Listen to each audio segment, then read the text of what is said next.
The summer sun burned bright over West Point, Virginia, in 1898, the year Lewis Burwell Chesty Puller was born. From the moment he could walk, it was clear he was different, not in ways the world would immediately recognize, but in ways that would shape a man destined to become a legend. His childhood was simple: fields, forests, and the quiet rhythm of a rural town. But it was here that the first lessons of resilience, courage, and honor were quietly etched into him. Puller's father, a man of quiet strength and unwavering principles, taught him that life was not measured by what you avoided, but by what you faced head-on. His mother, equally steadfast, instilled discipline and pride, shaping the boy into someone who would never settle for mediocrity. The stories he heard as a child of soldiers, pioneers, and men who stood their ground ignited a spark. Young Puller would wander the woods with a stick as his rifle, imagining battles and strategies, always pushing himself to be quicker, stronger, smarter. School was not easy for him. He was not the most patient student, and his energy often got the better of him. Yet, teachers saw something in him, a fire that refused to be dimmed, a determination that could not be taught. He learned quickly that leadership was not about giving orders.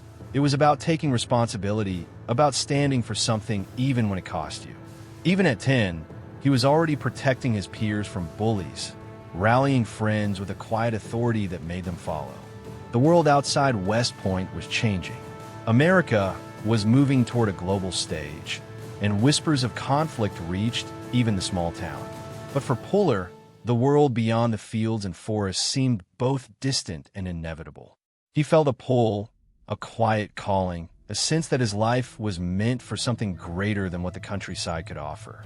Nights were spent lying on the floor, staring at the ceiling, imagining himself in faraway lands, facing challenges he had never seen but somehow knew he could overcome. By his teenage years, Puller was already testing himself physically and mentally, seeking challenges that would harden his body and sharpen his mind. He ran longer than the others, lifted heavier, pushed harder. Failure was not an option, and setbacks were merely lessons waiting to be learned. Those who knew him said he had the heart of a soldier, the instinct of a leader, and the stubbornness of a man who would never back down. It was this combination of determination, courage, and relentless curiosity that set the stage for the legend to come. Even before he enlisted, Puller carried the weight of responsibility on his shoulders, not as a burden, but as a privilege. He was preparing unknowingly for a life defined by duty, honor, and the unbreakable bond between a leader and his men. And the world was about to test him in ways that would cement his name forever in the history of the Marines. The morning fog clung to Paris Island like a heavy curtain as Lewis Chesty Puller arrived, a young man of 19 with determination burning in his chest. The sea air smelled of salt and discipline, and the cadence of the drill instructor's shouts hit him like a storm. This was no longer the quiet fields of Virginia. This was the crucible where boys became Marines, and Puller knew he had to survive it, not just with his body, but with his mind and his spirit. From the first steps on the sand, the training was relentless. The drills, the long marches under a merciless sun, the endless repetitions of orders. It was a test designed to break him. Many faltered, some gave up, but Puller thrived. He moved faster, pushed harder, endured longer. The instructors took notice. This was no ordinary recruit. There was something in his eyes, a fire that refused to be extinguished. He wasn't just learning to follow orders, he was learning to lead, to adapt, to survive when every muscle in his body screamed to quit. Puller quickly learned the unspoken rules of the Corps. Respect was earned, never given. Strength alone would not suffice.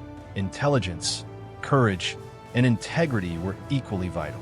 He saw the weaknesses in others and the flaws in the system, but he never allowed frustration to show. Instead, he absorbed the lessons, applied them with precision, and quietly earned the trust of those around him. In these early days, he formed the first bonds of brotherhood with men who would one day follow him into hell and trust him to lead them home. There were moments that tested his resolve in ways no one could have anticipated. Drill instructors pushed him to his limits and beyond, testing not just his physical endurance, but his mental fortitude. Puller faced humiliation, exhaustion, and fear, but he never flinched. He discovered that true strength was not measured by how hard you could hit, but by how many times you could rise after being knocked down. The other recruits began to notice. Some were intimidated, others inspired. Puller's quiet intensity set the tone, a silent promise that he would not back down, and neither should anyone beside him. By the end of his first months, Puller had transformed. The boy from Virginia had become something more, a Marine in every sense of the word. His reputation began to grow, whispered among fellow recruits and instructors alike. They sensed that he was not just surviving the rigors of Parris Island, he was mastering them. Every obstacle was a lesson, every hardship a step toward greatness. He learned the first and most important rule of all. Leadership is forged in fire, and the measure of a Marine is not in the victories he wins, but in the men he inspires to fight alongside him. As Puller stood at attention one evening, watching the sun sink into the horizon over the salt flats, he understood something deep and unshakable. This was only the beginning. The world outside Parris Island would test him in ways he could not yet imagine, but he was ready. Every ounce of pain, every sleepless night, every shouted order had prepared him for the life he was about to lead. And somewhere deep in his chest, a quiet certainty grew. He would not just serve in the Marines, he would define them. The jungles of Nicaragua were nothing like the quiet fields of Virginia or the disciplined sands of Parris Island. They were alive with danger, twisting vines, hidden ravines, swarms of insects, and the constant hum of unseen enemies. It was 1927, and Second Lieutenant Chesty Puller, barely 29, led his first combat patrol. The boy who had once trained with sticks in the woods now carried a rifle for real, commanding men who looked to him for every decision, every order, every ounce of courage. From the very first night, the reality of combat hit with unforgiving force. Puller's unit moved silently through the dense underbrush. The only sounds the distant calls of nocturnal animals and the muffled whispers of his Marines. Ambushes could come from any direction, traps hidden in the mud or the shadows. Fear was constant, but Puller had learned long ago that fear was not weakness. It was a signal to sharpen every instinct, to remain unshakable when others faltered. The first firefight was sudden, violent, and chaotic. Insurgents emerged from the shadows, gunfire ringing through the canopy, rifles blazing, men screaming. Puller didn't hesitate. He dove into the fray, rallying his Marines, moving among them with calm precision. He barked orders, repositioned men, and returned fire, his presence a steady anchor in the storm of violence. By dawn, the skirmish was over, but the lesson was permanent. In war, hesitation was fatal, and leadership meant facing death head-on while ensuring your men survived. Over the next months, Puller would lead countless patrols across treacherous terrain. The jungles of Nicaragua tested everything: physical stamina, mental fortitude, tactical skill. Each mission demanded quick thinking and ruthless adaptability. He learned to read the land, anticipate ambushes, and exploit enemy weaknesses. His men began to trust him implicitly, knowing that Puller would never ask them to do something he himself would not do. His reputation spread fast. This was a leader who was fearless, relentless, and unyielding. But Puller's legend was not born merely from bravery. It was born from an unwavering commitment to his men. When a fellow Marine was wounded in an ambush, Puller fought through bullets and mud to drag him to safety, refusing to leave anyone behind. He demanded excellence, yes, but he also gave himself fully to every mission, every danger, every sacrifice. It was this combination of courage and loyalty that began to set him apart from every other officer in the Corps. By the time Puller returned from Nicaragua, he was no longer the young recruit from Virginia. He was a battle-tested Marine with scars on his body and fire in his soul. He had tasted the reality of combat, felt the weight of responsibility, and emerged not just alive, but stronger, wiser, and more determined than ever. The jungles of Central America had forged the first steel threads of the man who would become a legend, the Marine who would inspire generations. Chesty Puller. The years between Nicaragua and the storm of World War II were quieter on the battlefield, but no less defining for Chesty Puller. Back in the United States, he traded jungles and gunfire for training grounds and classrooms, but the intensity never wavered. The Corps was preparing for a world that none could yet see, and Puller was at the forefront, shaping not only himself, but the men who would one day fight alongside him in history's deadliest battles. Stateside, Puller was more than an officer. He was a mentor, a drill instructor of a different sort. He demanded discipline, yes, but he also demanded excellence in thinking, planning, and adapting. Marines, under his command, quickly realized that he was as unyielding with strategy as he was with physical endurance. Long marches, simulated combat exercises, and grueling drills became his canvas for teaching lessons that could not be learned from textbooks alone. Every Marine under Puller's command felt the weight of responsibility and the spark of inspiration, a combination that created loyalty and respect unlike any other. But these years were not only about instruction, they were about preparation. Puller studied tactics, read voraciously about past wars, and analyzed potential theaters of conflict. He drilled his men until they could anticipate the enemy before he even appeared. He pushed himself further, understanding that the strength of a leader is measured not just in personal bravery, but in the readiness of those he leads. Every wound he had earned in Nicaragua, every hardship endured, became a lesson he passed on. His reputation as a relentless and intelligent officer began to grow throughout the Corps. Puller's personality also emerged during these years. He was tough, unyielding, and at times intimidating, but never arbitrary. He cared deeply about the men under his command, often putting their welfare above his own. Stories of Puller defying higher-ranking officers to protect his Marines became whispered legends, shaping the myth of a leader who would not sacrifice men for glory. His sense of honor, loyalty, and duty was absolute, setting a standard that few could reach. In quieter moments, Puller reflected on the world changing around him. The rumble of war echoed from Europe and Asia, distant yet inevitable. Puller felt the pull of duty stronger than ever. He knew that his next challenge would be unlike any he had faced before. The young men he trained, the strategies he honed, the discipline he instilled, they were all preparation for the moment when the United States would be thrust into a global conflict.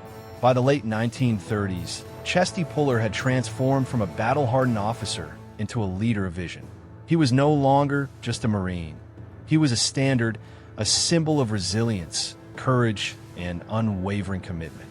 The world was about to test him on a scale that dwarfed Nicaragua, and Puller was ready. The calm before the storm only sharpened him, and when the call to arms finally came, there would be no hesitation. The legend of Chesty Puller was only beginning. August 1942, the humid, unforgiving jungles of Guadalcanal in the Pacific became the proving ground for Chesty Puller's leadership on a scale the world had never seen. The Japanese forces were entrenched, skilled, and relentless. Puller, now a seasoned officer with decades of experience, arrived with his Marines ready to fight. But even he knew that courage alone would not be enough. Strategy, instinct, and sheer determination would be their only weapons against an enemy that seemed everywhere at once. From the first clash, Puller's presence transformed the battlefield. He moved among his men, offering calm orders amid the chaos of gunfire, explosions, and the cries of the wounded. Puller was everywhere, assessing, directing, inspiring. He personally led patrols through thick jungle, often placing himself in harm's way to protect his Marines. Every maneuver was precise, every decision calculated, yet executed with a boldness that only Puller could command. Guadalcanal tested more than just skill, it tested endurance. Disease, exhaustion, and supply shortages threatened morale as much as the enemy did. Puller's unshakable resolve kept his men focused, reminding them of their training and their duty. His leadership was not about fear, it was about trust, loyalty, and inspiring men to achieve what seemed impossible. By the end of the campaign, Puller's actions had saved countless lives and turned the tide in key engagements. The award of the Navy Cross recognized not just individual bravery, but the extraordinary leadership that made victory possible. Guadalcanal became more than a battle. It became the stage where Chesty Puller's legend took on its iconic form. His men saw him not just as a commander, but as a symbol of courage and unbreakable determination, a Marine who would never retreat, never falter, and never abandon those under his command. Guadalcanal was only the beginning. The Pacific War would demand more of Puller than ever before, but by now, both he and his Marines knew one truth. With Chesty Puller leading, no challenge was insurmountable. After Guadalcanal, Chesty Puller's reputation spread through the Pacific like wildfire. His name became synonymous with courage, strategy, and unyielding leadership. But for Puller, fame was never the goal. Every mission, every engagement was about his Marines, the men who trusted him with their lives and whom he refused to let down. Puller led his units through countless grueling battles across the Pacific, each more demanding than the last. From the dense jungles of Cape Gloucester to the treacherous beaches of Peleliu, he faced enemies who were determined, cunning, and relentless. Yet time and again, Puller's tactical brilliance and personal courage turned desperate situations into victories. He was not a distant commander. He fought alongside his men, sharing their exhaustion, fear, and determination. What set Puller apart was more than strategy. It was leadership forged in action. He knew the value of morale, the power of personal example, and the weight of responsibility. A wounded Marine could always expect Puller at his side. A hesitant soldier could expect a firm but guiding hand. Puller demanded the best, but he gave the most: his skill, his resolve, and his unwavering commitment. Stories of his bravery became legend, leading night assaults through enemy lines, improvising strategies under fire, and facing overwhelming odds without hesitation. His men called him fearless, and rightly so, but Puller knew that fear existed. It was how one acted in spite of it that defined a Marine. By the end of these campaigns, Puller had earned multiple Navy Crosses, each representing acts of courage and leadership beyond measure. But for him, the medals were secondary. What mattered was that his Marines survived, succeeded, and carried forward the spirit of the Corps. Puller's legend was no longer just his own. It was the story of every Marine who had the honor to follow him. November 1950. The mountains of North Korea were cloaked in winter's cruel grip. Temperatures plummeted below zero, weapons froze, and the bitter wind cut through every layer of clothing. But the real enemy was not only the cold. It was the sheer force of the Chinese army, encircling Chesty Puller's Marines at the Chosin Reservoir. Outnumbered, outgunned, and facing near-impossible conditions, the situation tested every ounce of courage, every skill Puller had honed over decades. Puller was in his element. Despite the danger, he moved among his men, assessing positions, issuing orders, and inspiring determination when despair threatened to take hold. He refused to allow the harsh terrain or overwhelming odds to break morale. "We're not retreating. We're advancing in a different direction," he reportedly said, encapsulating his unyielding mindset. Under his leadership, a surrounded force became a fighting unit capable of extraordinary feats. The battle was relentless. Puller coordinated defensive positions, counterattacks, and the evacuation of wounded under constant fire.